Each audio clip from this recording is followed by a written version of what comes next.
నేను చెయ్యనండి. చేస్తావా లేదా? ఎందుకు చెయ్యాలండి? ఇలా ఎన్నిసార్లు మా అమ్మ నాన్నలు డబ్బులు అడగమంటారు? అడిగితే తప్పేంటి? అల్లుడికి డబ్బులెవరా? మనం ఏదైనా కష్టంలు ఉంటే ఇస్తారు, లేదా ఇల్లు కొన్నా భూమి కొన్నా వ్యాపారం పెట్టినా సాయం చేస్తారు. అది వాళ్ళకి వీలుంటేనే.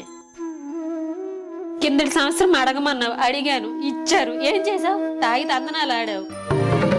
6 నెలల క్రితం అడిగాము, నా ఏడుపు చూసి ఇచ్చారు. ఏం చేసావు? బెట్టింగ్లు ఆడి దొబ్బెట్టావు. పని పాట చేయక తాగుతూ బెట్టింగ్లు ఆడుతూ ఇంటిని కూడా తాగెట్టెట్టావు. పిల్లే ఇన్నేళ్ళు అవుతుంది, ఇంకా అత్తమామల్ని అడగడం ఏమిటి? నీకు సిగ్గులేదా?